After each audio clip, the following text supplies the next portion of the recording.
আকাশবাণী গুৱাহাটী পুৱা আঞ্চলিক বাতৰি পঢ়িছে মৰমী কাশ্যপে। এতিয়া প্ৰধান বাতৰিসমূহ হ'ল লোকসভা নিৰ্বাচনৰ ষষ্ঠ পৰ্যায়ৰ ভোটগ্ৰহণৰ বাবে প্ৰস্তুতি সম্পূৰ্ণ। এই পৰ্যায়ত কাইলৈ 8খন ৰাজ্য আৰু কেন্দ্ৰীয় শাসিত অঞ্চলৰ মুঠ 58টা সংসদীয় সমষ্টিত ভোটগ্ৰহণ। আজি মহাপুৰুষ শ্ৰী শ্ৰী মাধৱদেৱৰ আৱিৰ্ভাৱ তিথি। এই উপলক্ষে সমগ্ৰ ৰাজ্যৰ সত্ৰ নামঘৰসমূহত বিভিন্ন কাৰ্যসূচীৰ আয়োজন। জাৰ্মান সাহিত্যিক জেনি এৰপেনবেক আৰু অনুবাদক মাইকেল হফমেনলৈ চলিত বৰ্ষৰ আন্তঃৰাষ্ট্ৰীয় বুকাৰ বঁটা আৰু IPL ক্ৰিকেট প্ৰতিযোগিতাৰ দ্বিতীয়খন কোৱালিফায়াৰত আজি ৰাজস্থান ৰয়েলছ ছানৰাইজাৰ্ছ হায়দৰাবাদৰ সন্মুখীন। এতিয়া শুনক বিতং বাতৰি। লোকসভা নিৰ্বাচনৰ ষষ্ঠ পৰ্যায়ৰ ভোটগ্ৰহণৰ বাবে সকলো প্ৰস্তুতি সম্পূৰ্ণ কৰি তোলা হৈছে। এই পৰ্যায়ত কাইলৈ পুৱা 7 বজাৰ পৰা সন্ধিয়া 6 বজালৈ 8খন ৰাজ্য আৰু কেন্দ্ৰীয় শাসিত অঞ্চলৰ মুঠ 58টা সংসদীয় সমষ্টিত ভোটগ্ৰহণ কৰা হ'ব। এই সমষ্টিসমূহৰ ভিতৰত বিহাৰৰ 8টা, হাৰিয়ানাৰ 10টা, জম্মু কাশ্মীৰৰ এটা, ঝাৰখণ্ডৰ 4টা, দিল্লীৰ 7টা, উৰিষ্যাৰ 6টা, উত্তৰ প্ৰদেশৰ 14টা আৰু পশ্চিমবংগৰ 8টা সমষ্টি আছে। এই সমষ্টি কেইটাৰ বাবে মুঠ 889 গৰাকী প্ৰাৰ্থীয়ে প্ৰতিদ্বন্দ্বিতা আগবঢ়াইছে। ইফালে যোৱা 20 মেত অনুষ্ঠিত পঞ্চম পৰ্যায়ৰ লোকসভা নিৰ্বাচনত মুঠ 62.2% ভোটগ্ৰহণ হোৱা বুলি নিৰ্বাচন আয়োগে প্ৰকাশ কৰিছে।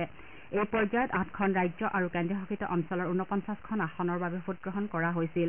মুঠ ভোটদানকাৰীৰ ভিতৰত 61.48% পুৰুষ, 63% মহিলা আৰু 21.96% তৃতীয় লিংগৰ ভোটদাতা। এই পৰ্যায়ত পশ্চিমবংগত সৰ্বাধিক 78.45% ভোটদান হৈছিল। লোকসভা নিৰ্বাচনৰ ষষ্ঠ পৰ্যায়ৰ প্ৰচাৰ অভিযানৰ সামৰণি পৰাৰ পাছত ৰাজনৈতিক দলসমূহে সপ্তম তথা অন্তিম পৰ্যায়ৰ প্ৰচাৰত মনোনিৱেশ কৰা পৰিলক্ষিত হৈছে। বিভিন্ন দলৰ নেতাসকলে ভোটদাতাসকলৰ মন জয় কৰাৰ বাবে আপ্ৰাণ চেষ্টা চলাইছে। বিজেপিৰ ৰাষ্ট্ৰীয় সভাপতি JP নাড্ডাই আজি উত্তৰ প্ৰদেশৰ কুশীনগৰ, বালিয়া আৰু সোণভদ্ৰা জিলাত প্ৰচাৰ চলাব। আনহাতে মুখ্যমন্ত্ৰী তথা বিজেপিৰ জ্যেষ্ঠ নেতা যোগী আদিত্যনাথে মহাৰাজগঞ্জ, কুশীনগৰ, দেওৰিয়া আৰু গোৰখপুৰত দলৰ হকে প্ৰচাৰত ভাগ ল'ব। ইপিনে কংগ্ৰেছৰ মুখপাত্ৰ অভয় ডুবে আজি বাৰাণসীত দলীয় প্ৰাৰ্থী অজয় ৰায়ৰ হৈ এখন সংবাদমেল সম্বোধন কৰিব। বিহাৰতো সপ্তম পৰ্যায়ৰ বাবে প্ৰচাৰ তুংগত উঠিছে। ৰাজ্যখনত NDA আৰু মহামিত্ৰজোঁটৰ লগতে অন্যান্য দলসমূহে ভোটদাতাসকলৰ মন জয় কৰাৰ বাবে চেষ্টাৰ অকণো ত্ৰুটি কৰা নাই। বিজেপিৰ জ্যেষ্ঠ নেতা অমিত শ্বাহে আজি আৰা সংসদীয় সমষ্টিৰ বীৰ কোঁৱৰ সিং ষ্টেডিয়ামত এখন নিৰ্বাচনী সভাত অংশগ্ৰহণ কৰিব। আনহাতে JDU নেতা তথা মুখ্যমন্ত্ৰী নীতিশ কুমাৰে কাৰাকাট সমষ্টিৰ নখাত দলৰ হকে প্ৰচাৰ চলাব।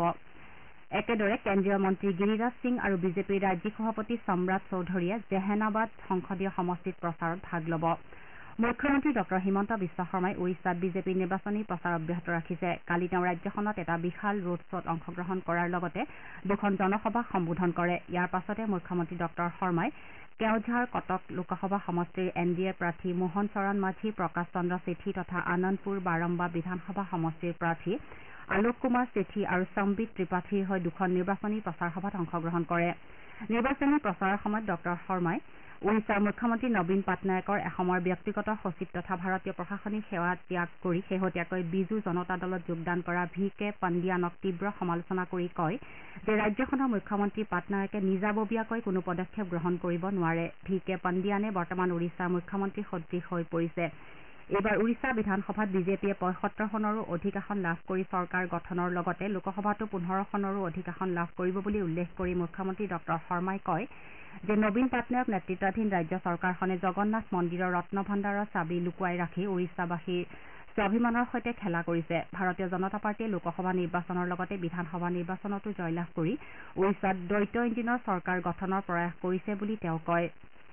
এইবাৰ লোকসভা নিৰ্বাচনত বিজেপিৰ প্ৰাৰ্থীসকলক ভোটদান কৰিবলৈ উৰিষ্যাবাসীক আহ্বান জনাই মুখ্যমন্ত্ৰী ডঃ শৰ্মাই কয় যে বিগত লোকসভা নিৰ্বাচনত প্ৰধানমন্ত্ৰী নৰেন্দ্ৰ মোদীয়ে 300খন আসন লাভ কৰি জম্মু কাশ্মীৰৰ পৰা সংবিধানৰ পৰা 370 নম্বৰ অনুচ্ছেদ প্ৰত্যাহাৰ, ৰাম মন্দিৰৰ প্ৰাণ প্ৰতিষ্ঠা, নাগৰিকত্ব সংশোধনী আইন গৃহীত কৰাৰ দৰে পদক্ষেপসমূহ গ্ৰহণ কৰিছে। ইফালে মহামিত্ৰজোঁটৰ অন্তৰ্ভুক্ত RJD, কংগ্ৰেছ আৰু বাওঁ দলৰ নেতাসকলে দলীয় প্ৰাৰ্থীৰ হকে ৰাজ্যৰ বিভিন্ন ঠাইত আজি নিৰ্বাচনী সমাৱেশত অংশ ল'ব। RJD নেতা তেজস্বী প্ৰসাদ যাদৱ আৰু বিকাশশীল ইনচান পাৰ্টীৰ মুৰব্বী মুকেশ চাহানীয়ে কালি কেইবাটাও সমষ্টিত একেলগে নিৰ্বাচনী সভাত ভাগ লয়।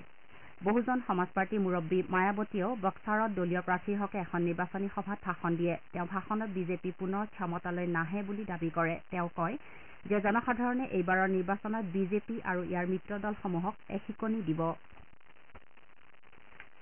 আজি মহাপুৰুষ শ্ৰী শ্ৰী মাধৱদেৱৰ আৱিৰ্ভাৱ তিথি। এই উপলক্ষে সমগ্ৰ ৰাজ্যৰ সত্ৰ নামঘৰসমূহত বিভিন্ন কাৰ্যসূচীৰে দিনটো পালনৰ আয়োজন কৰা হৈছে।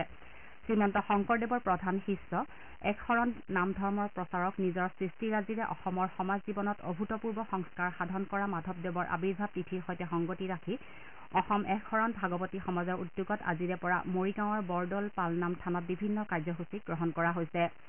ঐতিহ্যমণ্ডিত থানখনত আজি পুৱা মাংগলিক পৰম্পৰাৰে গুৰু আসন প্ৰতিষ্ঠা কৰা হয়। একশৰণ ভাগৱতী সমাজৰ আচাৰ্য দেহেশ্বৰ বৰাই নৱনিৰ্মিত মণিকূটত আনুষ্ঠানিকভাৱে সিংহাসন প্ৰতিষ্ঠা কৰাৰ পাছত বৰদৌল গাঁৱৰ গায়ন বায়নৰ খোল প্ৰসংগ অনুষ্ঠিত হয়।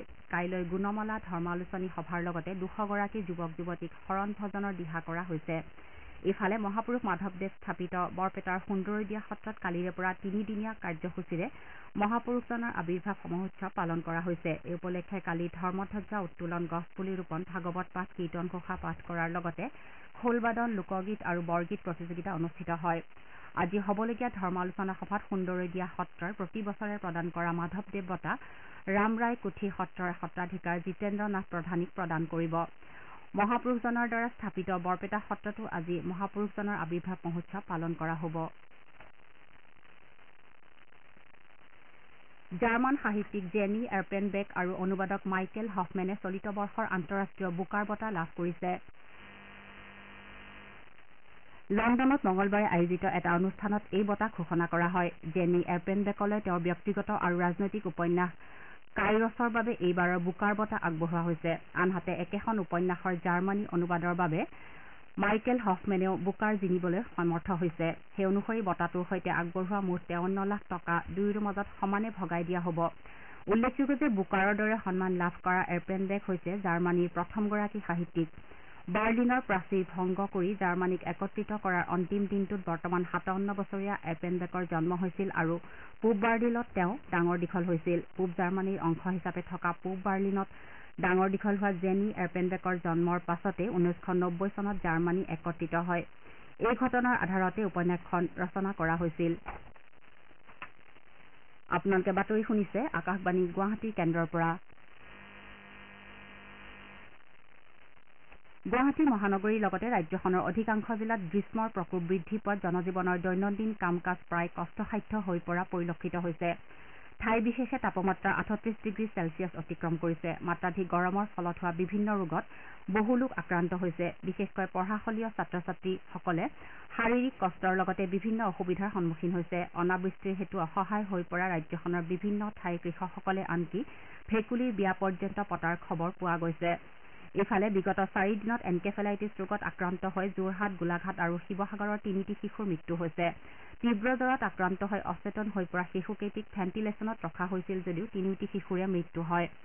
এই পৰিস্থিতিৰ মাজতে গুৱাহাটীৰ আঞ্চলিক বতৰ বিজ্ঞান কেন্দ্ৰই আজি ৰাজ্যখনৰ বিভিন্ন ঠাইত পাতলীয়াৰ পৰা মজলীয়া বৰষুণ আৰু বজ্ৰপাত হোৱাৰ সম্ভাৱনা আছে বুলি প্ৰকাশ কৰিছে। আনহাতে 26 মে দেওবাৰে ৰাজ্যখনৰ দুই এঠাইত ঘণ্টাত 30ৰ পৰা 40 কিলোমিটাৰ বেগেৰে ধুমুহা আৰু ধাৰাসাৰ বৰষুণ হোৱাৰ সম্ভাৱনা আছে।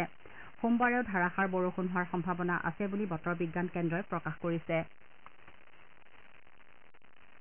মুনীন বৰকটকী সাহিত্য বঁটাৰ 2024 বৰ্ষৰ বাবে অসমীয়া ভাষাৰ লেখক লেখিকাৰ পৰা গ্ৰন্থ আৰু পাণ্ডুলিপি আহ্বান কৰা হৈছে। 40 বছৰৰ অনুৰ্ধৰ লেখক লেখিকাসকলে এই বঁটাৰ বাবে অহা 31 জুলাইৰ ভিতৰত গ্ৰন্থ আৰু পাণ্ডুলিপি প্ৰেৰণ কৰিব পাৰিব। উল্লেখযোগ্য যে সাহিত্যিক, সমালোচক, সাংবাদিক প্ৰয়াত মুনীন বৰকটকীৰ স্মৃতিত মুনীন বৰকটকী স্মাৰক ন্যাসে 1995 চনৰ পৰা এই বঁটা প্ৰদান কৰি আহিছে। এই বঁটাত আছে নগদ 50,000 টকা, এখন প্ৰশস্তি পত্ৰৰ লগতে এটা স্মাৰক। প্ৰপত্ৰ পূৰণ আৰু অন্যান্য নিয়মাৱলী সম্পৰ্কে জানিবলৈ আগ্ৰহীসকলে www.muninborkotki.org ৱেবছাইট চাব পাৰিব বুলি ন্যাসৰক্ষী মীনাক্ষী বৰকটকীয়ে জনাইছে।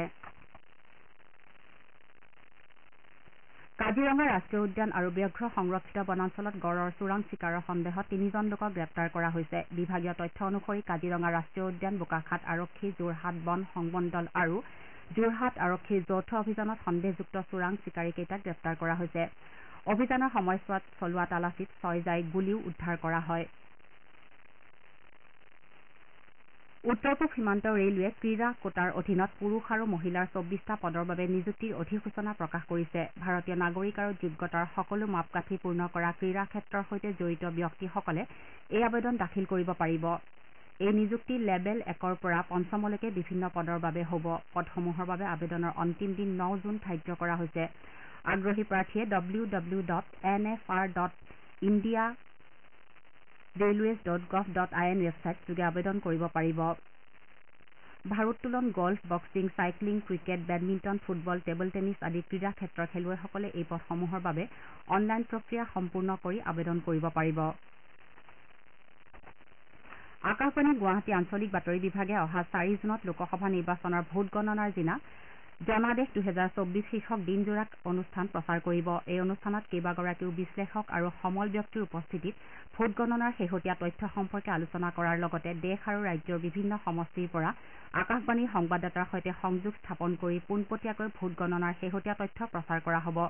অনুষ্ঠানটো পুৱা 9:15 পৰা অব্যাহত থাকিব। এই অনুষ্ঠানটো নিউজ অন এয়াৰ এপ, আমাৰ YouTube channel Air News Guwahati আৰু X handle Air News Guwahati যোগে পোনপটীয়াকৈ প্ৰচাৰ কৰা হ'ব। IPL ক্ৰিকেট প্ৰতিযোগিতাৰ আজি চেন্নাইৰ MS চিদাম্বৰম ষ্টেডিয়ামত হ'বলগীয়া দ্বিতীয়খন কোৱালিফায়াৰত ৰাজস্থান ৰয়েলছ ছানৰাইজাৰ্ছ হায়দৰাবাদৰ বিৰুদ্ধে অৱতীৰ্ণ হ'ব। খেলখন সন্ধিয়া 7:30 বজাত আৰম্ভ হ'ব। এই খেলখনত জয়লাভ কৰা দলটোৱে দেওবাৰে ফাইনেলত কলকাতা নাইট ৰাইডাৰ্ছৰ সন্মুখীন হ'ব। উল্লেখযোগ্য যে কলকাতা নাইট ৰাইডাৰ্ছে প্ৰথমখন কোৱালিফায়াৰত ছানৰাইজাৰ্ছ হায়দৰাবাদক পৰাস্ত কৰি ইতিমধ্যে প্ৰতিযোগিতাৰ ফাইনেলত স্থান নিশ্চিত কৰিছে।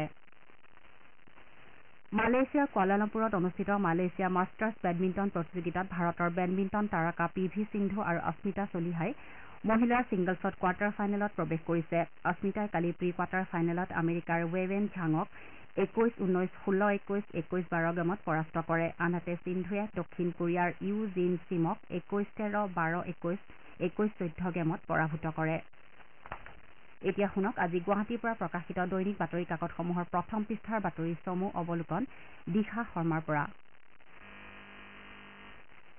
বিগত 3 দিনত এনকেফেলাইটিছ সদৃশ ৰোগত আক্ৰান্ত হৈ যোৰহাট, গোলাঘাট আৰু শিৱসাগৰত 3টা শিশুৰ মৃত্যু হৈছে।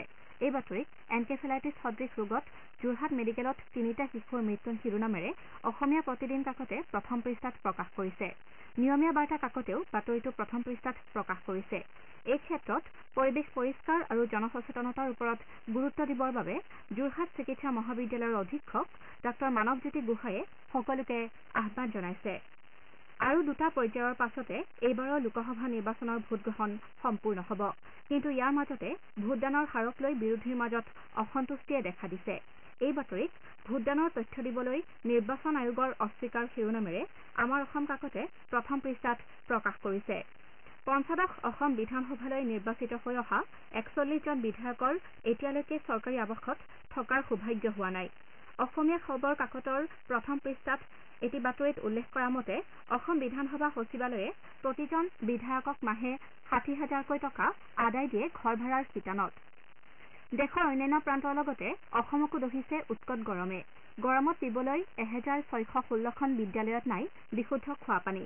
পাংখা চলাবলৈ 511খন বিদ্যালয়ত নাই বিদ্যুৎ সংযোগ।